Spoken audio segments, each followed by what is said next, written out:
ইরানের বিরুদ্ধে সামরিক অভিযান যত দীর্ঘ হচ্ছে ততই বাড়ছে যুক্তরাষ্ট্রের দুশ্চিন্তা। এবার সেই উদ্বেগ পৌঁছে গেছে হোয়াইট হাউসের সর্বোচ্চ পর্যায়ে। প্রেসিডেন্ট ডোনাল্ড ট্রাম্পকে সরাসরি সতর্ক করেছেন মার্কিন জয়েন্ট চিফস অফ স্টাফের চেয়ারম্যান জেনারেল ড্যান কিন। তার আশঙ্কা, যুদ্ধ চলতে থাকলে গোলাবারুদ ও অত্যাধুনিক ক্ষেপণাস্ত্রের ঘাটতি যুক্তরাষ্ট্রের সামরিক সক্ষমতার উপর বড় ধরনের চাপ সৃষ্টি করতে পারে। এমন পরিস্থিতিতে প্রশ্ন উঠছে, ইরানের সঙ্গে দীর্ঘমেয়াদী সংঘাতে যুক্তরাষ্ট্র কি অস্ত্র সংকটে পড়তে শুরু করেছে?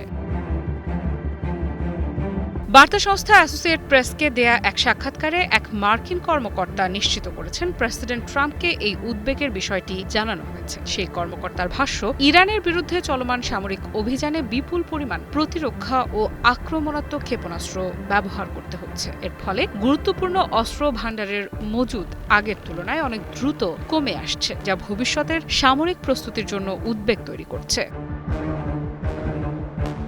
একই ধরনের মূল্যায়ন দিয়েছে ওয়াশিংটন ভিত্তিক গবেষণা প্রতিষ্ঠান centre for strategic and international studies. প্রতিষ্ঠানটির সাম্প্রতিক বিশ্লেষণে বলা হয়েছে, ইরানের সঙ্গে সংঘাত শুরু হওয়ার পর থেকেই যুক্তরাষ্ট্রের প্যাট্রিয়ট এবং থার্ড ইন্টারসেপ্টর ক্ষেপণাস্ত্রের মজুদ দ্রুত কমে যাচ্ছে। এই দুই প্রতিরক্ষা ব্যবস্থা শত্রুপক্ষের ব্যালিস্টিক ক্ষেপণাস্ত্র প্রতিহত করার ক্ষেত্রে যুক্তরাষ্ট্রের সবচেয়ে গুরুত্বপূর্ণ প্রযুক্তির মধ্যে অন্যতম। ফলে এসব ক্ষেপণাস্ত্রের মজুদ কমে যাওয়া কেবল একটি সামরিক পরিসংখ্যান নয়, বরং যুক্তরাষ্ট্রের আঞ্চলিক প্রতিরক্ষা সক্ষমতার জন্য গুরুত্বপূর্ণ একটি সতর্ক সংকেত।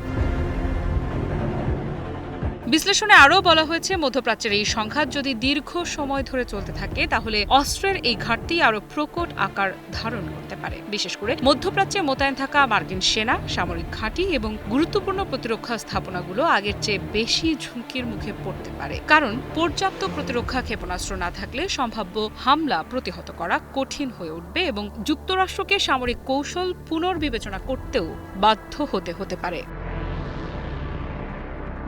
এখন দেখার বিষয়, অস্ত্র উৎপাদন বাড়িয়ে এবং মিত্র দেশগুলোর সহযোগিতা নিয়ে ওয়াশিংটন এই ঘাটতি কত দ্রুত কাটিয়ে উঠতে পারে। কারণ যুদ্ধ যত দীর্ঘ হবে, অস্ত্রের চাহিদাও তত বাড়বে, আর সেই চাহিদা পূরণই যুক্তরাষ্ট্রের জন্য বড় চ্যালেঞ্জ হয়ে উঠতে পারে। আফরিদা ইফরাত, নিউজ 24।